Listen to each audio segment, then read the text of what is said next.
So we talk about this a lot on the show. When is it appropriate, or when should it be appropriate? I mean, obviously, we don't live in this world, the world that it ought to be. But in an ought to be situation, when should you be rooting for a politician over a journalist? As far as principles go, as far as the way things ought to be, the answer is never. You should never be rooting for a Wait, I think I said it backwards. When should you be rooting for a politician over a journalist? As far as the way it ought to be in the world, the answer is never. You should never be rooting for a politician over a journalist, even if it's a politician you like. Even if it's someone you like. Hey, no one's perfect. I like Bernie Sanders. Bernie Sanders has flaws, though. There's certain things about him that I disagree with. You know, I have disagreements with Bernie Sanders. I have disagreements with Tulsi Gabbard. Whenever a journalist is talking to them or questioning them, I should be rooting for that journalist to push them harder on certain things. And that goes for any politician in the history of ever. Even from the ones you like to the ones you don't like, you get the idea. Now, unfortunately, we don't live in that society, especially not here in the United States. And sometimes you find yourself rooting for a politician over a journalist because the journalists are so inherently corrupt and just mouthpieces for their owners, which are big corporations looking to serve their own self-interests. And man, sometimes they really grasp for straws. And boy, is here one of those, for instances. So this is a journalist. This is a journalist for Politico.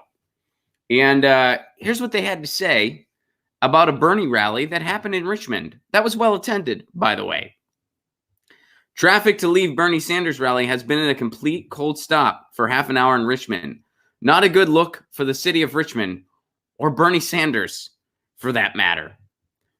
They're blaming Bernie Sanders because there was traffic leaving one of his rallies. I really hope this person never gets into music reviews. I saw the Rolling Stones last night. There was a lot of traffic leaving the venue. Not a good look for the venue, or for the Rolling Stones for that matter. Needless to say, I didn't get satisfaction that night. What about the concert? You didn't say anything about the concert. You just said something about my review is over. You know, the other night, this was Sunday night, my fiance and I wanted to try this new Mexican restaurant in town. Well, newer. We haven't been there yet. It's been around for a little bit, but we've not been there yet. It's supposed to be really good. The Yelpers are saying, this place, yeah. So my fiance really wanted to go. I was like, let's go. And we didn't make a reservation because we were thinking Sunday night, it'll be chill, whatever. What we did not take into account, because we didn't think of it, was that the next day was President's Day. So a lot of people were going to be out to eat, you know. And so we get to the restaurant. They're like, do you have a reservation? We said no. The guy goes, I'm really sorry, but we are totally booked this entire evening. And I was like, wow, okay. You guys are a hot spot. Cool. And he goes, you know, something might open up at the bar. And I was like, all right, man, tell you what, we'll wait at the bar for a little bit. And if something opens up, we'll just sit at the bar and eat there. But, you know, we're kind of hungry. So if something doesn't open up soon, you know, we'll probably just go somewhere else, you know. And he was like, oh, I'm sorry about that, which it was a courtesy apology. Obviously, he didn't do anything wrong. It was like a courtesy, like, sorry for the situation. And I said, hey, man, it's a good problem to have. We'll be back soon, and we'll plan better next time. And we'll make sure we have a reservation because we're both excited to eat here at some point. And he was like, all right, cheers. Have a good night. And we waited a little bit. Bars didn't really open up. So we went somewhere else instead. And we went to a really good place, too. And it was somewhere we also hadn't been before. So, you know, cool night all around. But I didn't when he said... When he said they were full, I didn't get out my iPhone and be like, I'm going to log on to Yelp right now. This is not a good look. What human being would do that? I'm sorry, but this is not. I came here to eat, and all these tables were full. Everybody. There was traffic getting out of this sporting event. Like, who thinks like this? And this person knows better. This isn't an actual observation from them. They're just that desperate to smear Bernie. And did they expect him to go out there and direct traffic? Did they expect Bernie Sanders to go out there? Maybe he'd have a yellow vest on, just going out there like, all right, we are going to use the zipper form of merging.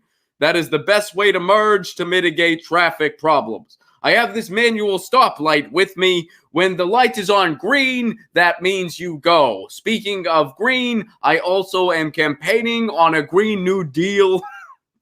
It is not your turn, sir. Please stop driving like the 1%. Like, what do you expect? This is a journalist. A journalist did this. There was traffic at a Bernie rally because he's popular. Not a good look. Not a good look for this guy being popular, having people that want to go see him. What's he thinking? This is someone for Politico. This is someone for Politico doing this. I mean, that's amazing. Imagine any kind of other piece of news like that. Like, again, like imagine if they did that for a concert review. There was traffic getting out of the parking lot. You mean because everyone wanted to see this person because it was popular because all the seats were full? Yeah. Okay. All right. I think you don't understand the point of going to events. I think you miss the concept of how that's supposed to work.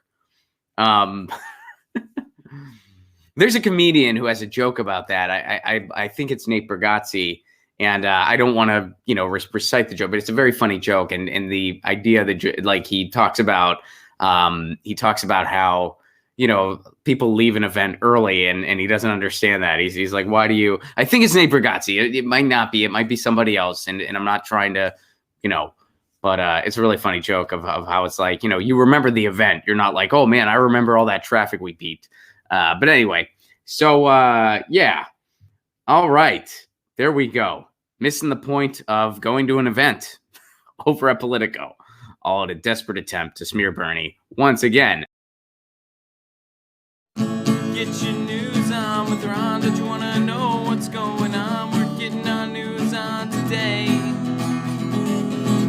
Get your news on with Ron. Don't you want to know what's going on? We're getting our news on today. You can tweet me an article at Ron Placone. We'll go through it together and make it our own. Get your news on with Ron.